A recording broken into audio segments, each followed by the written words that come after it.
Saint Joseph college Rampur के पास स्थित अपनी शानदार पढ़ाई और पुराने इमारतों के लिए जाना जाता था। कॉलेज के पास एक पुराना हॉस्टल था जिसे डरावना कहा जाता था, हॉस्टल कहा जाता था। यह हॉस्टल सालों से बंद था और इसे लेकर कई अफवाहें थीं। नया बैच कॉलेज में आया था। अमन, रिया, समीर, प्रिया और सौरभ अच्छे दोस्त बन गए थे।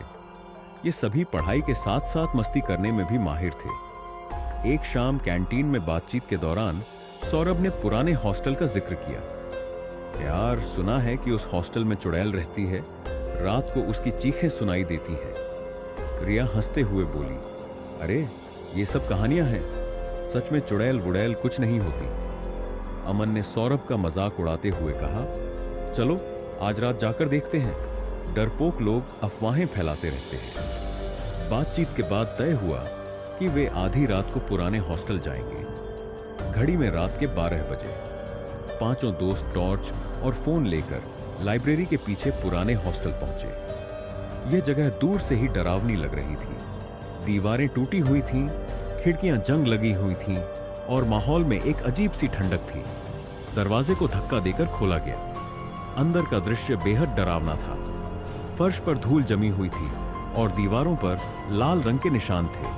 ऐसा लग रहा था जैसे किसी ने खून से कुछ लिखा हो। रिया को अजीब सा महसूस हुआ। उसने धीरे से कहा, मुझे यहां अच्छा नहीं लग रहा, हमें वापस चलना चाहिए। लेकिन अमन ने कहा, डरने की कोई बात नहीं, सब अफवाह है। वे पहली मंजिल की तरफ बढ़े। वहां एक कमरा बंद था। समीर ने दरवाजा खोलने की कोशिश की, लेकिन वह हिला भी नहीं। तभी अंदर से एक धीमी आवाज सुनाई दी, जैसे कोई लड़की रो रही हो। आवाज सुनकर सभी के रोंगटे खड़े हो गए। सौरभ ने डरते हुए कहा, यहां कुछ गड़बड़ है, हमें चलना चाहिए। लेकिन अमन ने दरवाजे को जोर से धक्का दिया। दरवाजा खुला और अंदर का दृश्य और भी डरावना था। कमरे में एक पुराना दर्पण था। उसकी सतह धूल से ढकी हुई थी। अमन ने दर्पण को साफ किया और जैसे ही उसने देखा, उसे दर्पण में एक लड़की की परछाई दिखाई दी। वह परछाई उसकी ओर इशारा कर रही थी। अचानक दर्पण पर खून से लिखा हुआ दिखा, तुमने मुझे जगा दिया है, अब कोई नहीं बचेगा। रिया चीख पड़ी। सबके दिलों की धड़कन तेज हो गई। अगले दिन सभी दोस्त डर के मारे लाइब्रेरी की लाइब्रेरियन मिस शर्मा के पास गए। उन्होंने पुराने हॉस्टल के बारे में पूछा। मिस शर्मा ने गंभीर स्वर में कहा, यह कहानी कई साल पुरानी है। एक लड़की अनामिका जो यहां रहती थी, बेहद होशियार और सुंदर थी, लेकिन कुछ लड़कों ने उसे परेशान किया। एक रात उन्होंने उसे इस हॉस्टल के एक कमरे में बंद कर दिया। वह मदद के लिए चिल्लाती रही, लेकिन किसी ने उसकी मदद नहीं की।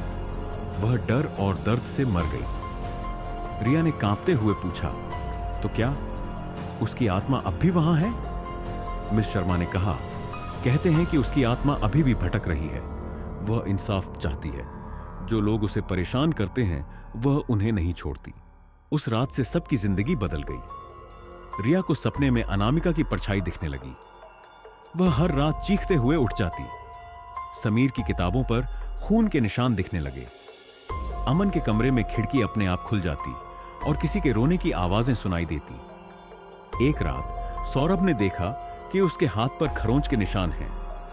उसे ऐसा लगा जैसे कोई अदृश्य शक्ति उसे मार रही हो। समीर ने घबराकर कहा, हमें कुछ करना होगा, यह आत्मा हमें नहीं छोड़ेगी। अमन ने गांव के एक प्रसिद्ध तांत्रिक से मदद मांगी। तांत्रिक ने कहा, यह आत्मा तब तक शांत नहीं होगी जब तक इसे इंसाफ नहीं मिलता।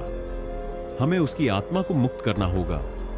इसके लिए उसी कमरे में विशेष पूजा करनी होगी जहां उसकी मौत हुई थी। तय हुआ कि अगली रात तांत्रिक और वे सभी दोस्त उस कमरे में जाएंगे। अगली रात तांत्रिक ने पुराने हॉस्टल में पूजा शुरू की। उसने मंत्रोच्चार किया। अचानक कमरे में तेज हवा चलने लगी। अनामिका की आत्मा प्रकट हुई। वह गुस्से में थी। उसने चीखते हुए कहा, तुम सबको मरना होगा, कोई नहीं बचेगा। तांत्रिक ने आत्मा को शांत करने की कोशिश की। उसने कहा, तुम्हें इंसाफ मिलेगा, अपना गुस्सा छोड़ दो। आत्मा ने कहा, मैंने दर्द सहा है, मेरे गुनहगारों को सजा मिलनी चाहिए। तांत्रिक ने वादा किया कि वह दोषियों को ढूंढेगा और उन्हें सजा दिलाएगा। इसके बाद आत्मा शांत हो गई। तांत्रिक ने पुलिस से संपर्क किया। उन्होंने 30 साल पुराने मामले की जांच की। जिन लड़कों ने अनामिका को मारा था, उनके परिवारों को दोषी ठहराया गया। उन्होंने सार्वजनिक रूप से माफी मांगी। आत्मा ने आखिरी बार प्रकट होकर कहा, अब मैं शांति से जा रही हूं, यह जगह अब तुम्हारी है। पुराना हॉस्टल फिर से बंद कर दिया गया। अमन और उसके दोस्तों ने इस घटना को जीवन भर याद रखा। यह घटना उन्हें सिखा गई कि किसी के दर्द को नजरअंदाज मत करो। सेंट जोसेफ कॉलेज की यह कहानी आज भी छात्रों के बीच जिंदा है।